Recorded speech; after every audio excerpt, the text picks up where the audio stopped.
کو لیا، قافلے میں آیا، مصر کے بازار میں جناب یوسف کو بیچا، بادشاہ مصر نے اسے خریدا، اس کے گھر میں چلے گئے۔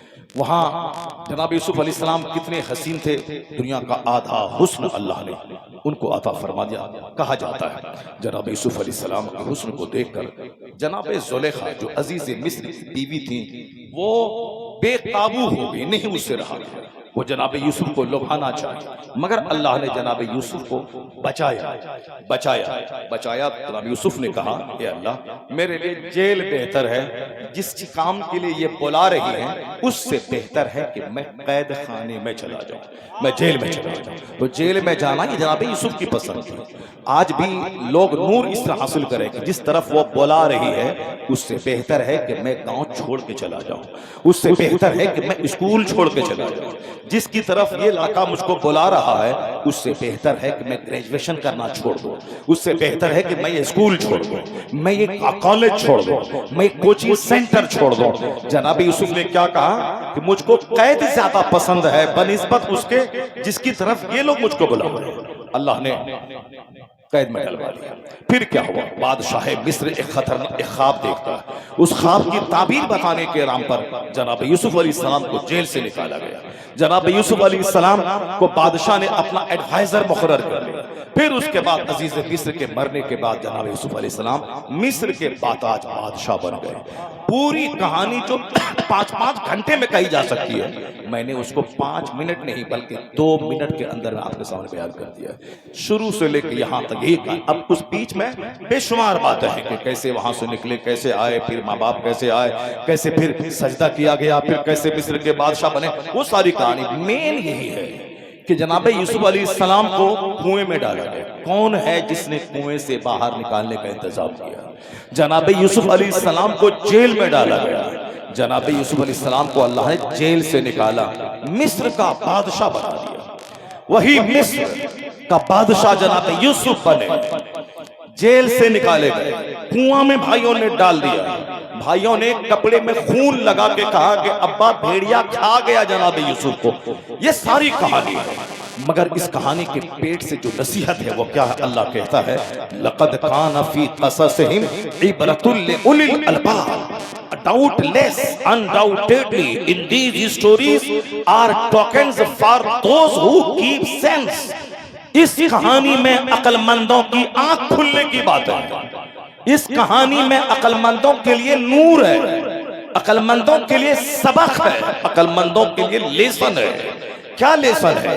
لیسن یہی ہے کہ سارا سنسار چلانے والا اللہ، حکومت دینے والا اللہ، حکومت چھیننے والا اللہ، روزی دینے والا اللہ، موت دینے والا اللہ، ساری کائنات کا خالق، مالک، رازق، حقیقی وہ اللہ ہے۔ وہی کسی کو سلطنت دیتا ہے، وہی کسی سے سلطنت چھینتا ہے۔ وہی مصر ہے جہاں 400 سال کی لمبی عمر اللہ نے فرعون کو دے دی، اور فرعون کے دماغ میں جب کیڑا کاٹا، خدائی کا دعویٰ کیا، اللہ نے لمبی چھوٹ دے دی، لیکن اس کے بعد جب پکڑا ہے اللہ نے فرعون کو، سمندر میں ڈبا دیا۔ وہ گھگیاتا رہا کہ اب میں ایمان لاتا ہوں، اب میں ایمان لاتا ہوں۔ اللہ نے کہا الآن وقد عصیت قبل وکنت من المفسدین، ابھی تو ایمان لاتا ہے، اس سے پہلے تو فسادی اور باغی تھا۔ آج میں تیری ڈیڈ باڈی بچاؤں گا، لاش۔ اليوم ننجیک ببدنک لتکون لمن خلفک آیا، آج میں تیری لاش بچاؤں گا تاکہ آنے والے لوگوں کو یہ پتا چلے کہ گھمنڈی کا انجام کیا ہوتا ہے، مغرور کا حشر کیا ہوتا ہے، خدائی کا دعویٰ کرنے والے کا انجام کیا ہوتا ہے۔ وہی خدا ہے جو مصر میں فرعون کو بادشاہ بناتا ہے، پھر بادشاہت چھین کر اسے دریا میں ڈبا دیتا ہے۔ وہی خدا ہے جو بادشاہ مصر فرعون کو بناتا ہے اور پھر فرعون کی بادشاہت چھین کر اسے دریا میں ڈبا دیتا ہے۔ وہی خدا ہے جو جناب یوسف کو کنویں سے نکال کر، جو جناب یوسف کو جیل سے نکال کر مصر کا باتاج بادشاہ بنا دے۔ شاعر اسلام اسد اقبال